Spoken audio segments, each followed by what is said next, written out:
कुछ लोगों को अवार्ड्स में मिले।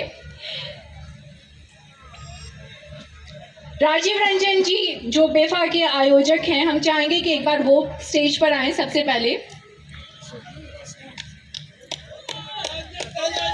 राजीव रंजन जी बेफा के आयोजक। हम भी अभी तक आपको नहीं देख पाए जे कि मेन मालिक कौन है। अभी देख लेंगे, अभी देख लेंगे। एक ताली बजा दो भाई। Thank you. केसारी जी ये आप ही के लिए आए हैं because BIFA best actor in male जाता है केसारी लाल यादव जी को फॉर फिल्म लिट्टी चोखा। मैं चाहता हूं कि लिट्टी चोखा के दोनों लोग यहाँ आ जाए, प्रोड्यूसर और डायरेक्टर, प्लीज जी आइए। इस पे मेरे से ज़्यादा हक आप सबका है, क्योंकि आपने सोचा, हमने तो सिर्फ वर्क किया है, लेकिन आपकी सोच और पराग पाटिल का स्टाइल सिनेमा, थैंक यू। वैसे बेस्ट फिल्म जा चुका है फिल्म लिट्टी चोखा को। कोई बात नहीं, पकड़िए इसको। Thank you so much.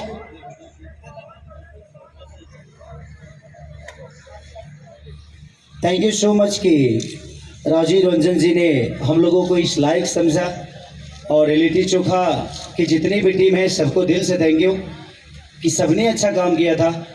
हमारे प्रोड्यूसर साहब ने बहुत खर्चा किया था, इन्होंने खर्चा करवाया था, इन्होंने किया था, उसमें मेरा भी कुछ हिस्सा था मैंने भी लिया था। मेहनत तो कर, हाँ, ऐसा थोड़ी है कि मैं सिर्फ लिट्टी चोखा में ही मेहनत किया हूँ, बाकी मैं नहीं किया हूँ। हाँ थैंक यू। और मेरी बहुत बड़ी फिल्म जो कि एक रियल बेस पे कहानी है, वो आशिकी, जो कि रिलीज होने वाली है 4 मार्च को। तो आप सब जरूर देखिएगा और अपना प्यार आशीर्वाद दीजिएगा।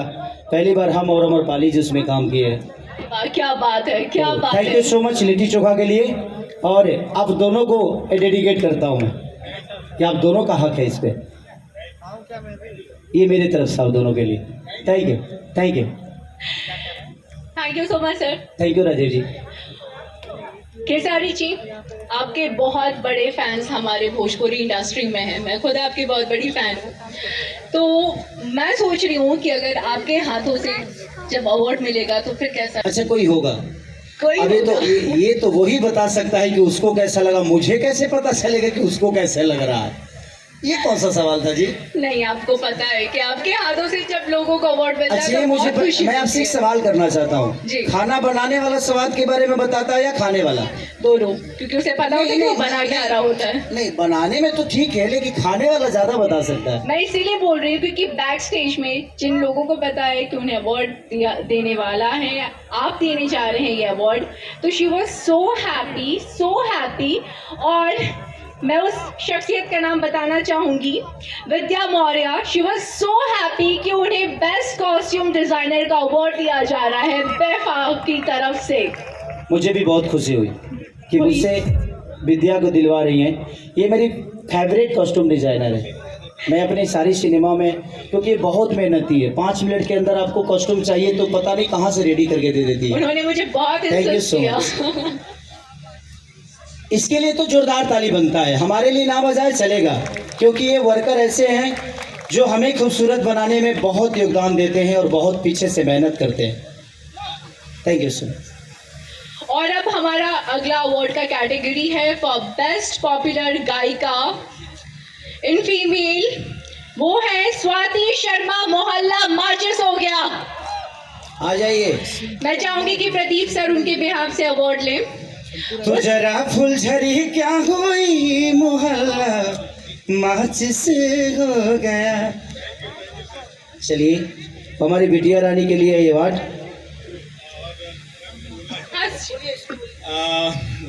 इस गाने के लिए जो अवार्ड मिला है उसमें खेसारी जी ने स्वाति के साथ गाया है, और स्वाति को ये अपनी बेटी छोटी बहन सब कुछ मानते हैं, और इन दोनों की कॉम्बिनेशन की वजह से ही ये गाना जो है इतना सुपर हिट हुआ। थैंक्स खेसारी जी। और आपको मैं क्या बोलूं, दिल से सब आप है तो सब कुछ। बोलिए मत, अकाउंट नंबर दे दूंगा, डाल दीजिएगा। अकाउंट नंबर आपको पता होगा? अकाउंट नंबर पता होगा? बोलने से पेट थोड़ी भरता है, अकाउंट में आ जाता है तो हम ऐसे ही खुश हो जाते हैं। आगे वैसे आप हरदम खुशी मुझे दिखते हैं, तो नहीं। आपका अकाउंट हमेशा फिल होता रहता होगा। नहीं नहीं, ऐसे मेरे पास अकाउंट ही नहीं है। तो फिर हम आता कैश का कैसे धंधा है? करते हैं। तो फिर आता कैसे है? आगे कौन है? चलिए बढ़ते हैं अपने नेक्स्ट अवार्ड की ओर, जो कि है बेस्ट खलनायक, और ये जाता है मिस्टर अवधेश मिश्रा जी को।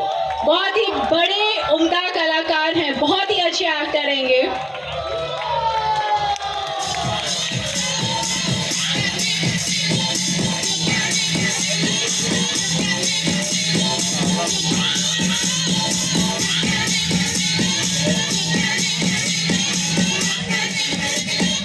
Thank you BIFA. खलनायक का अवार्ड, मैं था खलनायक हूँ नहीं, ये गलत अवार्ड जा रहा है। लेकिन कोई बात नहीं, खलनायक भी कलाकार होता है, चाहे नायक हो, खलनायक हो, या एक चरित्र अभिनेता हो। ये जिसके हाथे अवार्ड दिया जा रहा है, वहाँ से मैंने एक ऐसी शुरुआत की थी जिस शुरुआत की वजह से आज मुझे अपने जीवन में बड़ा गर्व हो रहा है, गुमान है मुझे। वो फिल्म थी मेहंदी लगा के रखना। ये हमारे पुत्र थे, मैं इनका पिता था। आज नहीं हो। खलनायक आज इनके पिता बहुत हो गए हैं, मेरे भी पुत्र कई हो गए हैं, लेकिन वो फिल्म मेरे ज़िंदगी की सबसे यादगार फिल्म में रहेगी। वहाँ से मेरे ज़िंदगी में जो बदलाव आया था, चाहे वो चारित्रिक परिवर्तन हो, माने ना माने हमारे मित्रगण, लेकिन परिवर्तन तो हुआ है। इनके जीवन में हर दिन परिवर्तन होता है, हिसाब से बदलते रहते हैं ये। नहीं, लेकिन अच्छा लगा। खलनायक अवार्ड दो या कोई भी अवार्ड हो, मंच पे हैं, खड़े हैं, विभा का बहुत बहुत कोटि कोटि धन्यवाद, नमन। हमारी तमाम भोजपुरी इंडस्ट्री का, हमारे महंत जी यहाँ पे साक्षात पधारे हुए हैं, ब्रिजमोहन दास जी, आपको शत शत नमन प्रणाम। हमारी इंडस्ट्री के धरोहर निर्देशक श्री आर पांडे जी यहाँ पे मौजूद हैं, राजकुमार आर पांडे।